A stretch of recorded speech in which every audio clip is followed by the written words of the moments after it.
예, 요즘 뭐 생성형 AI와 관련해서 AI와 C라는 글자가 닮았다라고 이렇게 시인들은 이야기하면서 되게 호기심을 갖기도 합니다. 그래서 AI가 곧 C고 C가 AI다 이런 얘기도 하기도 하고요. 또 그리고 앞에 두 분 교수님께서 말씀하셨던 것처럼 이 생성형 AI 챗GPT가 할루시네이션이라고 하는 멀쩡한 거짓말을 잘할수록 사실은 창작하는 사람들 입장에서는 이게 유용할 수도 있다라는 관점도 있습니다. 그래서 세 번째 기획 발표는요, C의 관점에서 국립부경대에 계시는 김정우 교수님께서 생성형 AI와 C의 본질을 다시 묻다라는 주제로 세 번째 기획 발표를 진행해 주시도록 하겠습니다. 김정우 교수님 모시도록 하겠습니다.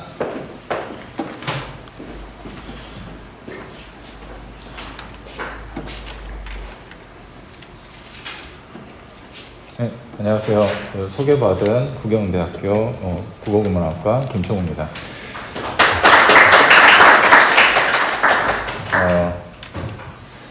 사회자님께서 말씀하신 것처럼 뭔가 희망적인 이야기를 좀 하면 좋겠는데, 저는 사실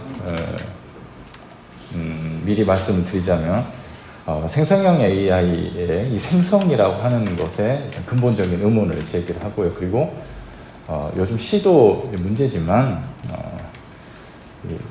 여전히 저는 인간의 창의성 이런 부분들을 좀 믿을 수밖에 없다라고 지금 현재까지는 그럴 수밖에 없다라고 일단은 생각을 하고 있어요. 그래서 그 가능성을 좀 일축시키고자 발표를 하게 됐습니다.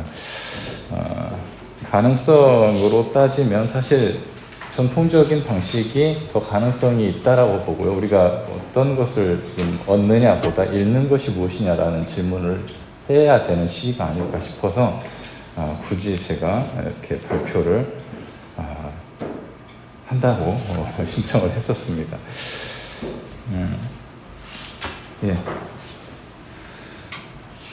제목은 그렇지 않은 것처럼 보이지만 사실 비판적인 철학적인 그런 논의라고 봐주시면 되겠습니다. 생성형 AI를 어떻게 활용할까에 대한 이야기를 처음에 구상을 했었어요. 그런데 방금 말씀하신 것처럼 허구, 좀 나쁘게 말하자면 거짓, 가상 이런 것들을 아무렇지도 않게 이야기하는 이 챗GPT의 이 실체를 보면서, 그렇다면 시인은 거짓말을 말하는 사람인가? 그렇게 말할 수도 있겠지만 아니라는 생각도 들어요. 아주 오래된 고대 플라톤, 그리스 시대의 플라톤의 이 말들이 갑자기 떠올랐었습니다. 그래서 더더욱 저는 좀 약간 보수적인 그런 입장으로 회귀할 수밖에 없었어요. 그래서 그런 고민에서 시의 본질을 다시 묻다라는 그런 제목을 달아봤습니다. 밑줄을 제가 일부러 쳤었어요. 그래서 밑줄 그은 부분을 중점적으로 해서 살펴보도록 하겠습니다. 최근 사회는 인간의 생명과 안전, 존엄성 등의 심각한 위협을 사실상 방치하는 방향으로 변화하고 있죠. 사실 이것이 중요한데 우리가 이 부분을 놓치고 오히려 그 자본주의의 폭주기관차 같은 자본주의에 말려들어서 그다지 중요하지도 않은 부분에 온갖 우리의 재능과 자원을 다 쏟아붓고 있다라는 그런 생각이 들었습니다. 요즘 제가 하고 있는 생각이고요.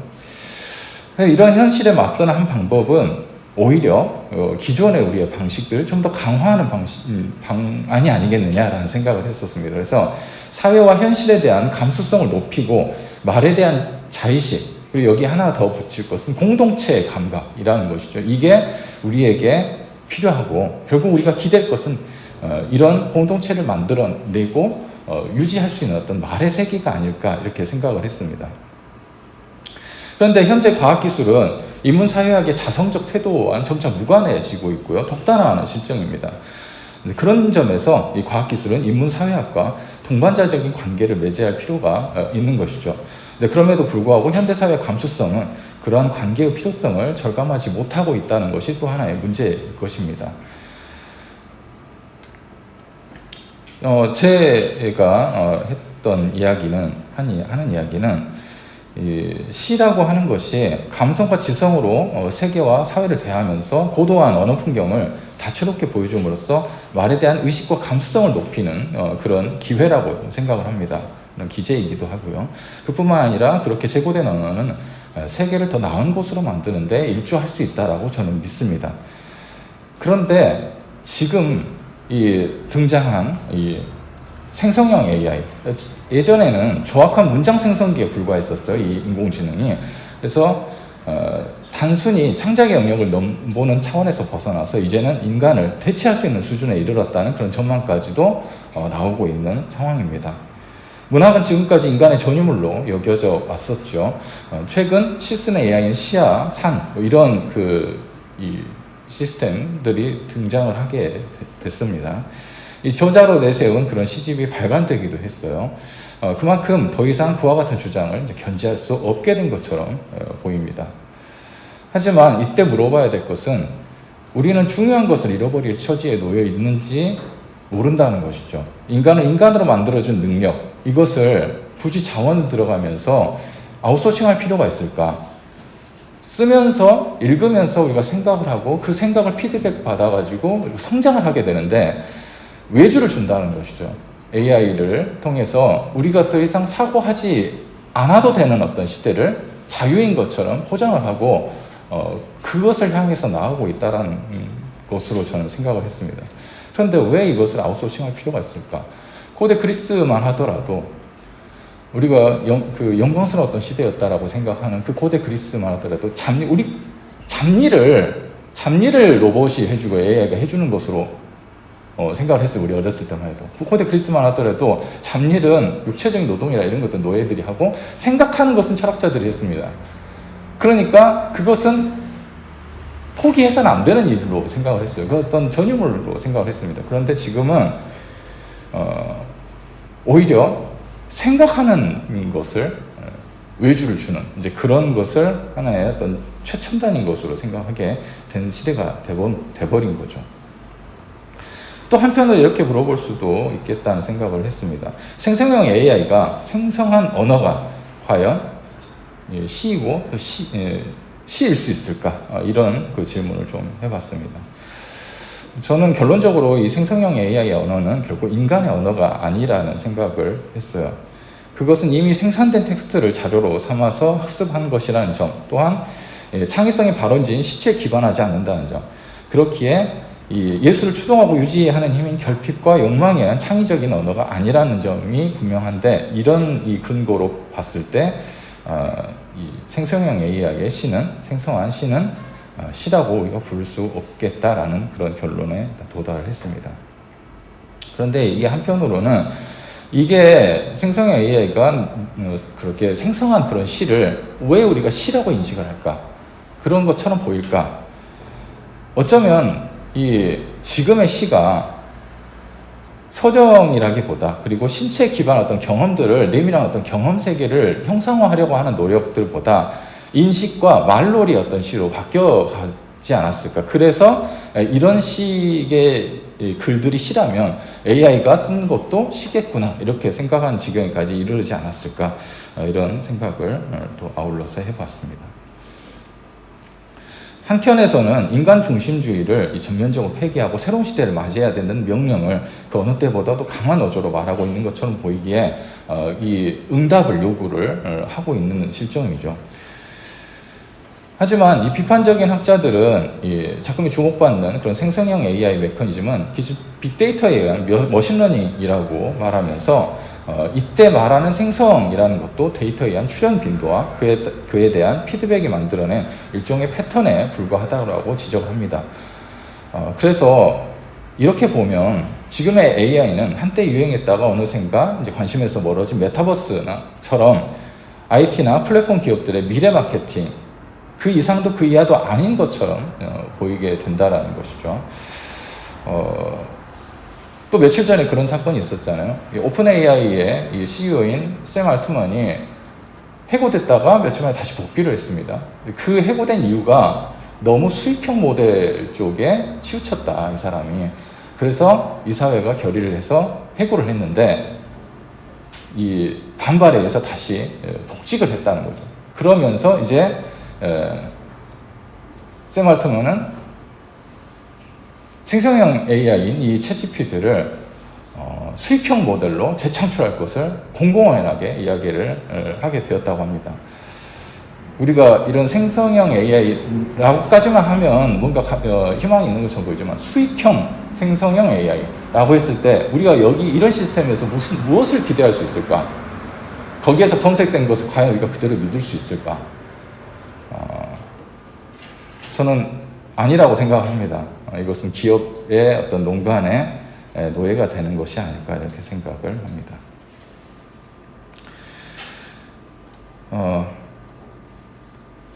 그래서 저는 이런 문제의식에 입각해서 이제 그럼에도 불구하고 우리가 이런 새로운 존재가 등장을 했는데 어떤 것인지 정도는 알아야 되겠다. 그리고 뭔가 그래도 조금이라도 우리가 활용할 수 있는 부분이 있다면 어떤 부분에서 활용할 수 있을까? 이런 질문들 분명히 짚고 넘어가야 된다라는 생각을 했기에 이런 그 발표를 하게 되었습니다.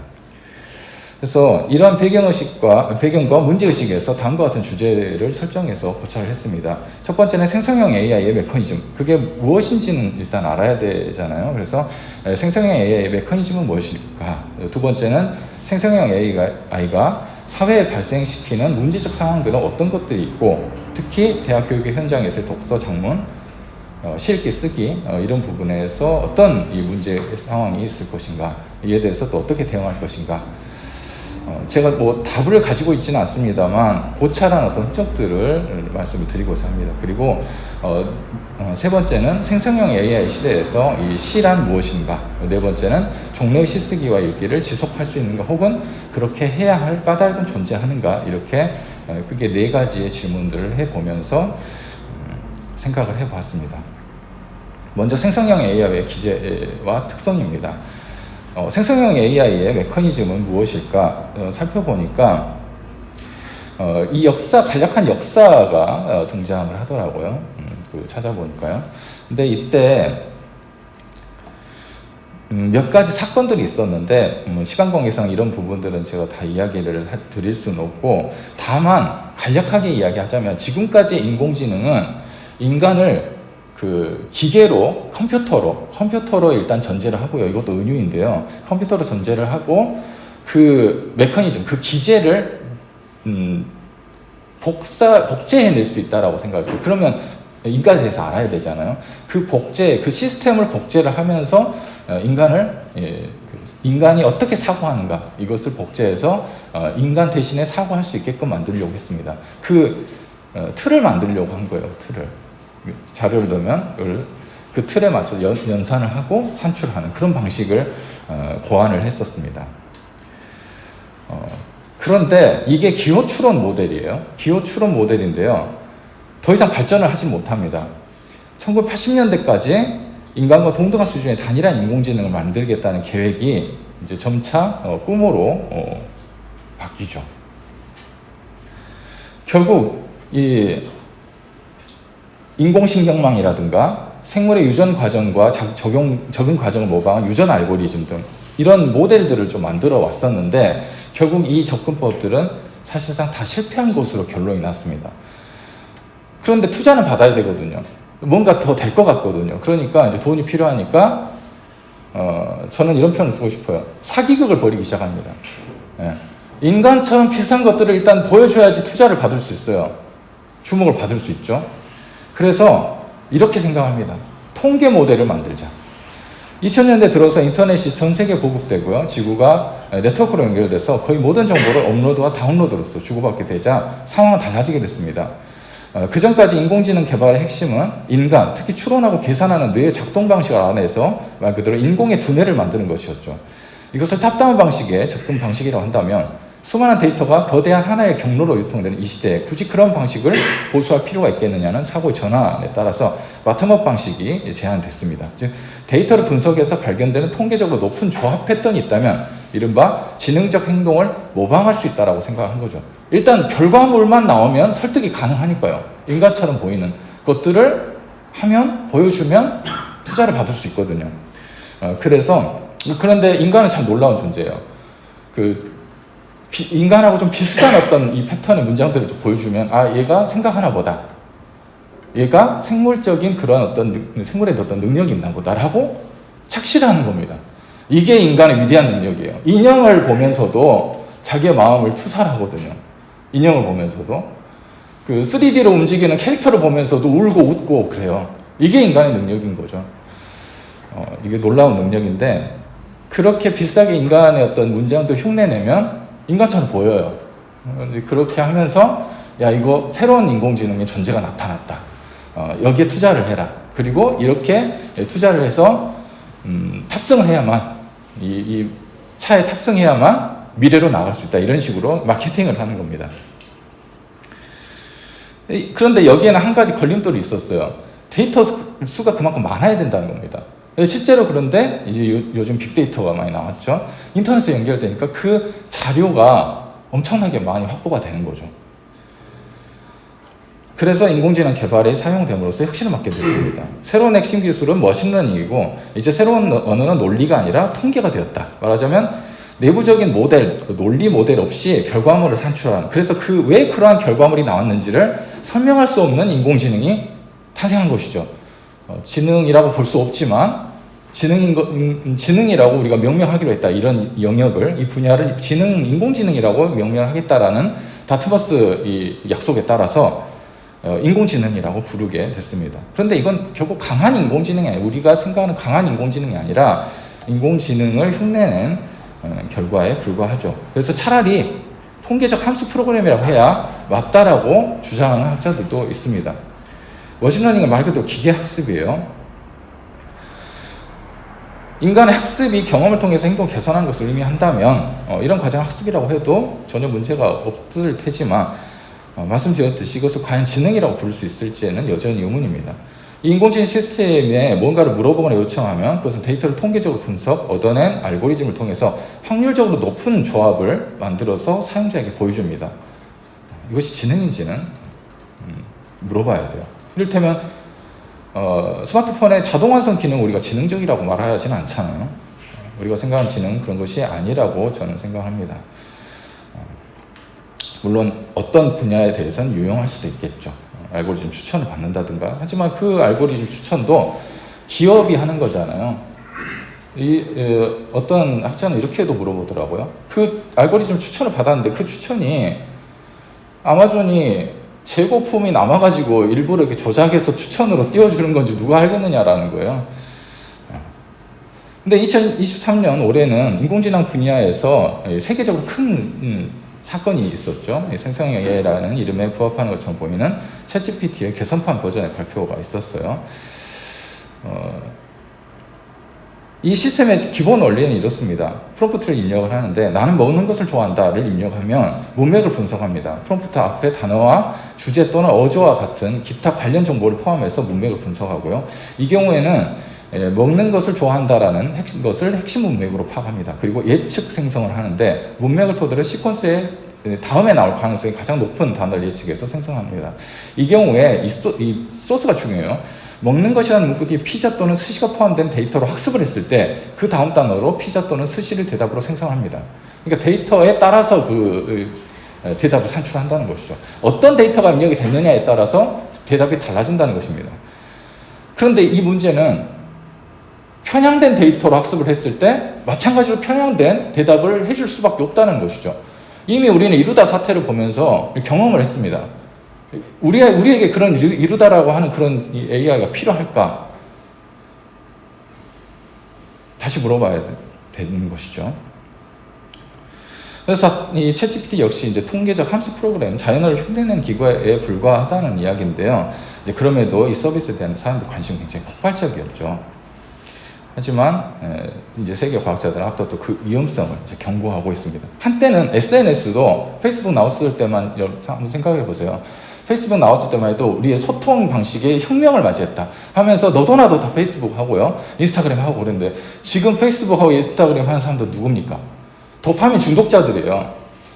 이걸 어떻게 해결을 해야 될지 감도 안 잡힙니다. 그런데 제가 가장 문제 삼는 건 바로 이 사고의 외주화인데 이것을 이제 챗GPT가 주도할 것이라는 것이죠. 아까 점심 먹다가 옆에 테이블에서 어떤 대학원생들이 이야기를 하는 걸 얼핏 들었는데요. 챗GPT에 관한 이야기였습니다. 공교롭게도. 근데 그 학생들이 말하는 게 뭐였냐면 몇 가지 문장과 단어들을 물어보면 지금 쓰고자 하는 논문에 목차도 뽑아주고 서론도 뽑아주더라. 그런 말을 듣고 제가 생각한 게 그럼 저 학생은 뭘 하겠다는 거지? 이런 생각이 들었어요. 자기가 뭘 하고 할 것인지에 대해서는 편한 것만 생각을 하는 그런 모습들이 보이는데 좀 우려스러웠었습니다. 생성형 AI의 등장이 사회에 미치는 영향은 여러 가지가 있죠. 일단 이 큰 것들부터 이야기를 해보자면 대량의 데이터를 토대로 합니다. 머신러닝의 특성이 그렇다는 것이죠. 특히 윤리와 학습의 영역에서 부정적인 문제 상황을 이야기할 수 있습니다. 개인정보의 무단 수집과 사용, 저작권 침해, 그리고 딥페이크로 인한 인권 침해, 가짜정보 제공, 생각하기의 외주화, 그리고 환경오염. 환경오염은 별로 생각 안 하더라고요. 운영에 있어서 엄청난 양의 전기와 물을 소모합니다. 그리고 자본주의를 가속하게 되죠. 이제 마태 효과라고 하는 부익부 빈익비 현상이 좀 더 심화되게 됩니다. 모든 사람이 다 이 AI를 이용할 수 있으면 좋겠지만 아까도 말씀드렸듯이 이제 수익형으로 바뀝니다. 코카콜라 전략 쓰는 거죠. 일단 다 보여줍니다. 그리고 야 우리 거 좋지. 이거 쓰려면 돈 줘. 이게 이제 앞으로 벌어질 일이라는 것이죠. 특히 이 개발과 사용의 빅데이터를 필요로 하기 때문에 개인정보 침해는 필연적인 부작용이 됩니다. 그리고 저작권 침해도 마찬가지죠. 그러면 그런 저작권 침해라든지 개인정보 침해를 막으면서 할 수 있으면 되지 않겠느냐 한데 되도록이면 많은 데이터가 필요한 이 머신러닝 특성상 이런 거 저런 거 다 제하고 나면 우리 AI 개발하지 말라는 이야기냐 라는 식으로 반발할 수밖에 없고요. 그래서 각종 규제를 풀어달라고 요구를 하고 있는 상황입니다. 딥페이크로 인한 인권 침해도 있고요. 데이터를 짜집게 하는데 특화된 생성형 AI의 경우는 피할 수 없는 문제죠. 가짜 정보 제공 문제도 그렇고요. 근데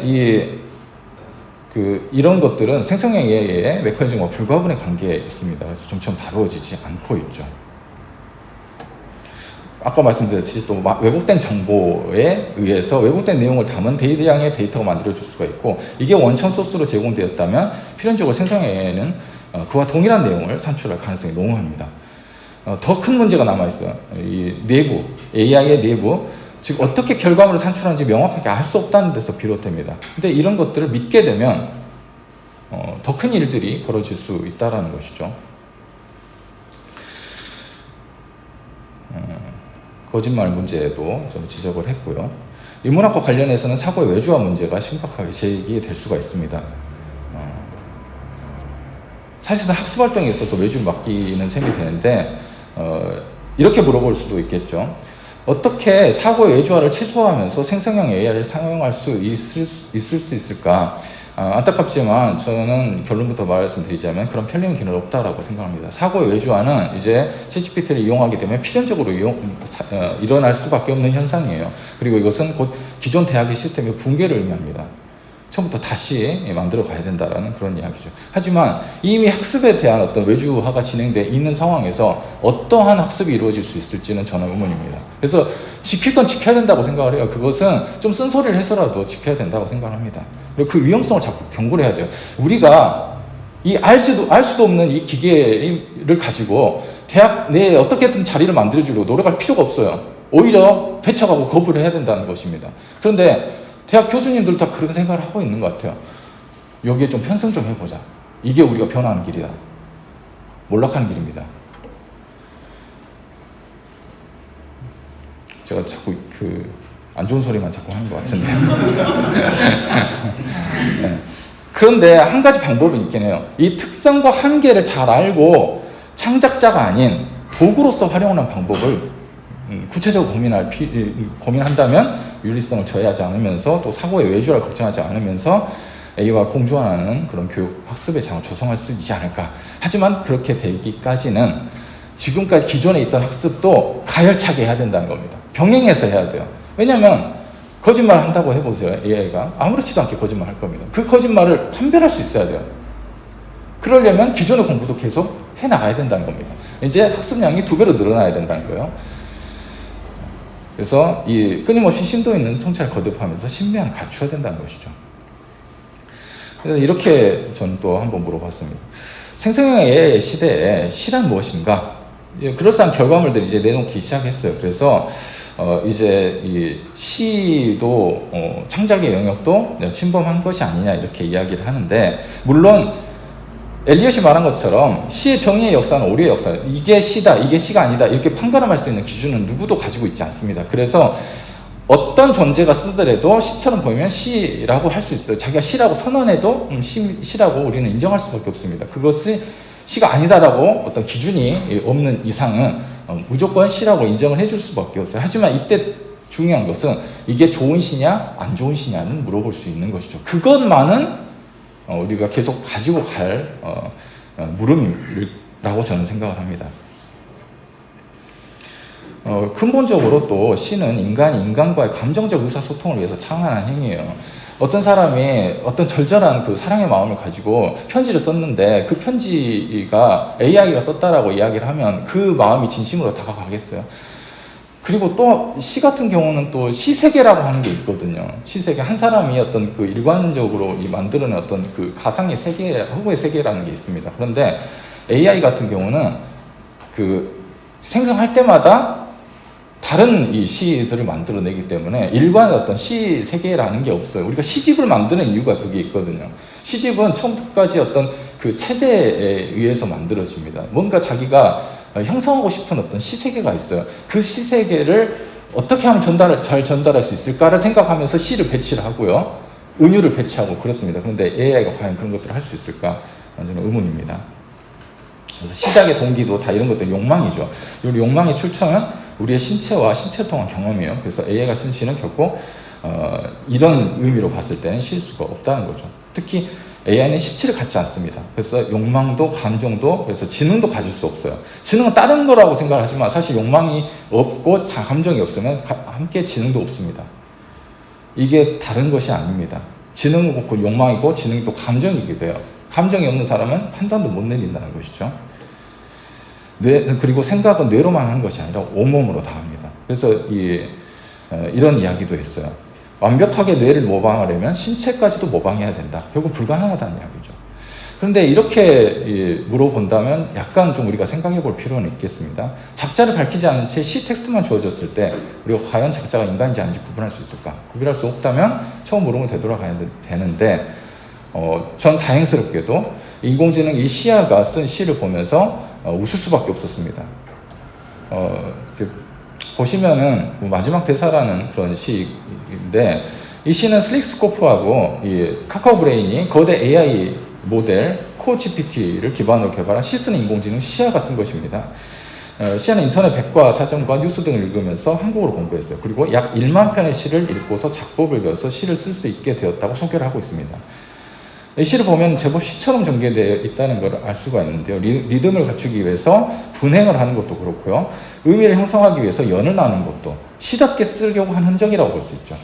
그리고 갑자기 시가 그러니 결국 우리는 헤어질 수밖에 없는 것이다 라고 대뜸 시작을 하고 있습니다. 이런 것들도 독자에게 궁금증을 갖게 하는 효과가 있는데 이것도 곧잘 쓰는 수법입니다. 시의 논리를 읽어보면 이래요. 화자는 헤어질 수밖에 없는 이유를 이 세상은 미쳤거나 사랑해서는 안 되는 사람들 뿐이기 때문에 진정한 관계를 맺을 수 없고 따라서 악수와 악수 사이에 머물게 될 따름이라는 데서 이 헤어질 수밖에 없는 이유를 찾고 있습니다. 이제 그럼에도 우리는 포기하지 못한 채 각자 서로의 부서진 그림자를 받아주며 머리를 맞대고 서로의 손을 붙잡고 살다 죽음을 맞이하는 존재이므로 그것은 끝이 아니라 시작이라고 말합니다. 이런 논리는 꽤 상투적이에요. 사실 그보다 문제는 구체성이 매우 떨어진다는 점이 있습니다. 시도 기본적으로 의사소통입니다. 통상적인 시작법에서 추상적인 전개를 권장하지는 않아요. 특히 시에서 이미지, 심상은 중요한 요소로 취급이 되는데요. 그것이 독자와의 소통에서 매개가 되기 때문입니다. 그러나 이 시에서는 화자가 왜 미친 세상이라고 판단했는지, 왜 사랑해서는 안 되는 사람들 뿐인지, 왜 우리가 부서진 그림자인지, 이건 굉장히 시적으로 중요한 지점인데 그 연유가 전혀 드러나 있지 않습니다. 그리고 작은 몸집들은 화자조차 무엇을 하는지도 모르는 것이라고 말하면서 이 이미지를 구축하지 못하죠.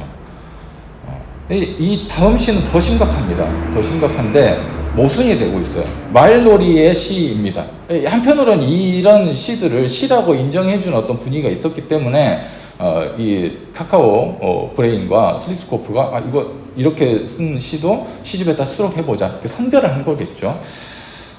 이런 시들로 이루어져 있고요. 이 복도 끝이라는 것도 저는 학생이 썼다면 굉장히 그 비판을 거듭했을 것 같습니다. 이것은 정말 말놀이입니다. 시가 언제부터 이렇게 말놀이로 전락하게 됐는지는 전 잘 모르겠어요. 어디서부터 그런 일이 발생했느냐는 것은 좀 추적을 해볼 필요가 있겠다고 생각을 했습니다. 왜냐하면 이게 시들을 1만 편을, 그 유행한 시든 어떤 시든 1만 편을 시한테 학습을 시킨 거잖아요. 그러면 그 시들을 쓴 사람들은 누구냐라는 거죠. 인간인데 이걸 시라고 썼다라는 것이 놀라울 따름입니다. 제 학생들이었으면 그렇게 가르치지 않았을 겁니다. 자유도 좋지만 의미가 있어야 돼요. 시는 의미가 없는 남의 말놀이의 시는요, 자기 자신을 구원하지 못합니다. 시를 왜 쓰는지를 한번 생각을 해봐야 돼요.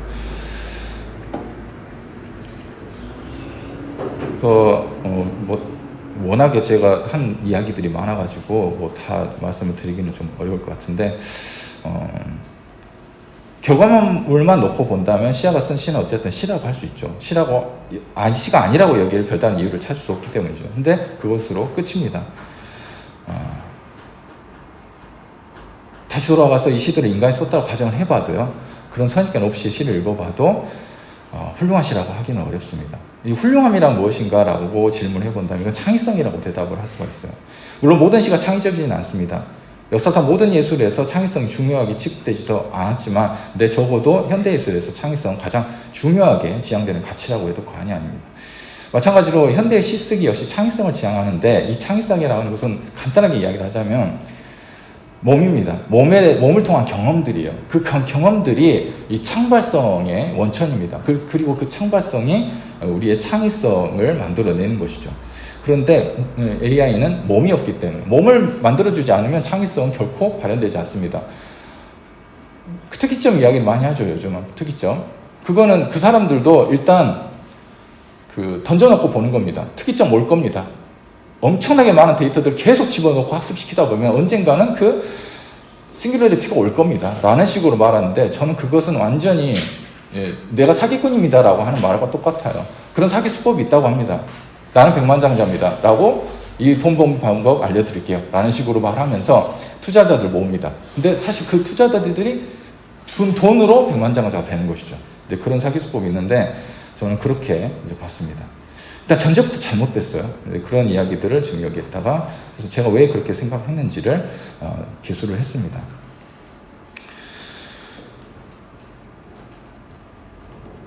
그리고 한 가지 또 마무리하면서 말씀드릴 것은, 그렇다면 어떤 식으로 이 챗GPT를 사용해서 학생들과 같이 교육을 할 수 있을 것인가, 이걸 좀 생각해 봤을 때 이건 있을 수 있다고 생각을 해요. 이런 시들을 보여주면서 이게 바로 상투적인 시다, 문제적인 시다 라고 보여주면서 기존의 시인들 중에 이제 물론 그것도 선별을 해야 되겠지만 함께 이제 보여주는 겁니다. 이것과 이것의 차이가 무엇이냐, 이런 어떤 자료로서 쓸 수는 있다고 생각해요. 왜냐하면 통계 모델이기 때문에 패러디를 할 거예요. 그 AI 모델이 패러디를 할 건데 그 패러디의 결과물들이죠. 흉내내기를 한 겁니다. 그러면 그 흉내내기가 그만큼 통계적으로 많이 쓴 단어들의 조합, 문장의 조합이라는 뜻이에요. 그럼 이것을 피하면 됩니다. 왜 우리가 이것을 피해야 되냐? 시 분석하고 그 분석한 내용을 학생들에 알려주고, 그리고 잘된 시, 이런 것들을 함께 보여주면서 이 시와 이 AI가 쓴 시와 인간이 쓴 시를 비교를 해보면서 사유하게끔 만들어야 된다. 저는 그래서 이승훈 시인의 이 시를 가지고 왔습니다. 그래서 사실성도 중요하고 그 비교도 중요하고 은유를 어떻게 써야 될 것인지, 그리고 그것이 신체의 반응과 신체 감각과 어떻게 연관이 되어 있는지, 그것이 어떤 식으로 언어화되어 있는지를 함께 알려줘야지 이 사고의 외주화를 막으면서 최소화하면서 우리가 이 챗GPT 생성형 AI를 쓸 수 있지 않을까 이렇게 생각해요. 그래서 제 결론은 종래의 시쓰기와 읽기를 지속해야 한다. 지속할 수 있고 지속해야 된다라는 결론이에요. 시는 한편으로 결과이고 자본주의 상품 경제에서는 상품이기도 하지만 다른 한편으로는 자기 치유를 위한 행위이기도 합니다. 그래서 그 시를 결국 자기 이야기를 써야 되는 거거든요. 자기 이야기를 써야 되는데 그런 어떤 장을 만들어 주는데 노력해야 되지 않을까, 저는 그런 생각을 했습니다. 워낙에 많은 내용이어가지고요. 다 세세하게 설명을 드릴 수 있으면 좋겠지만 시간 관계상 더 자세하게는 말씀을 드리기가 좀 어렵겠습니다. 일단은 핵심적인 부분은 다 말씀을 드렸다고 생각을 하기 때문에 제 발표는 여기서 마무리 짓도록 하겠습니다. 감사합니다.